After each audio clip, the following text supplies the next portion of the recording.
Kali ini saya akan menanggapi komentar dari netizen di video saya sebelumnya terkait dengan mimpi. Apakah bisa dijadikan sebuah dalil atau landasan, atau apakah mimpi tersebut bisa dipercaya? Nah, sebelumnya saya sudah mengatakan bahwa kalau dalam ranah hukum, artinya dalam istinbatul ahkam, maka kita tidak boleh berdasarkan mimpi atau menjadikan mimpi sebagai dalil. Namun di luar ranah pembahasan hukum, maka tidak masalah menjadikan mimpi sebuah landasan, atau dengan kata lain mempercayai sebuah mimpi. Kemudian sehubungan persoalan mimpi, kita tidak boleh melihat dari satu sisi saja, yakni dari sisi mimpinya saja, tapi juga melihat dari sisi siapa yang bermimpi tersebut. Demikian ini karena status seseorang atau kualitas seseorang ini berpengaruh terhadap mimpi yang dialaminya. Jelas antara mimpi yang dialami oleh para nabi ini beda dengan mimpi yang dialami oleh para ulama, para sahabat, dan orang-orang soleh. Begitu juga mimpi yang dialami oleh orang-orang soleh tidak sama dengan mimpi yang dialami oleh orang awam, apalagi pelaku maksiat. Dan tentunya ini juga berbeda dengan mimpi yang dialami oleh orang-orang kafir. Sebagaimana kemarin yang sudah saya kutipkan sebuah hadis riwayat Imam Al-Bukhari. Dalam hadis tersebut Rasulullah mengatakan bahwa mimpi yang dialami oleh orang-orang soleh itu merupakan bagian dari kenabian. Nah, bagaimana maksud dari mimpinya orang soleh adalah bagian dari kenabian? Maka di sini Al-Imam Al-Muhallab berusaha mengurai atau menjelaskan maksud tersebut, dan dari sini kemudian beliau akan membagi kualitas mimpi atau status mimpi berdasarkan kualitas orang yang bermimpi. Di sini saya bacakan redaksinya. Qala Al-Muhallab al-muradu ghalibu ru'yas sholihin wa illa fasolih qad yara al-adghath walakinnahu nadirun likillati tamakkuni syaitan minhum bikhilafi aksihim. Fa inna sidqa fiha nadir li ghalabati tasalluti syaitan alaihim. Bahwasanya mimpi yang benar yang dialami oleh orang-orang soleh itu maksudnya kebanyakan mimpi orang soleh itu benar, tapi tidak semuanya. Karena apa? Karena orang soleh kadang mimpinya itu hanya sebatas bunga tidur saja.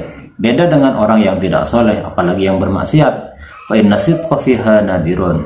Maka mimpi yang benar yang dialami oleh orang-orang selain orang soleh itu jarang sekali. Alasannya li ghalabati tasalluti syaitan alaihim, karena sering diusik atau diganggu oleh setan. Nah, ini sejalan dengan sabda Rasulullah, wa yushiru ila dzalika qauluhu sallallahu alaihi wasallam, wa asdaquhum ru'ya asdaquhum hadisan akhrajahu Muslimun.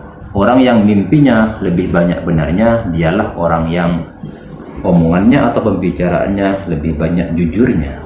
Ini membuktikan bahwa mimpi orang-orang soleh itu bisa kita percaya. Dan mimpi itu selain bisa kita percaya, juga bisa menjadi kenyataan atau sebagai bukti terhadap persoalan yang akan dihadapi di kehidupan nyata. Sehubungan dengan ini, dalam kitab Umdatul Qari, Syarah Sahih Bukhari, Al-Imam Badruddin Al-Aini dalam pembahasan Ru'yas Sholihin, ketika menjelaskan sebuah hadisnya sebagaimana berikut.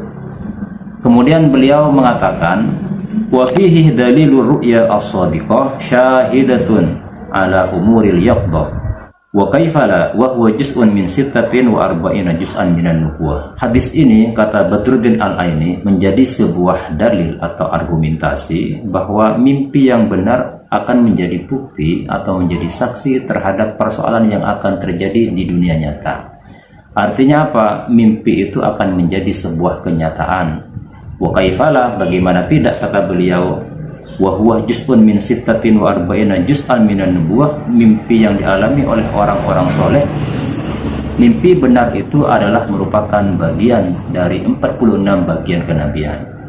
Dan perlu juga diketahui bahwa mimpi yang menjadi kenyataan atau yang bisa dipercaya ini tidak hanya dialami oleh orang-orang soleh, bahkan orang kafir pun suatu waktu mengalami mimpi yang benar-benar nyata, seperti yang dialami oleh Raja Mesir di zamannya Nabi Yusuf, seperti yang disinggung dalam Al-Quran.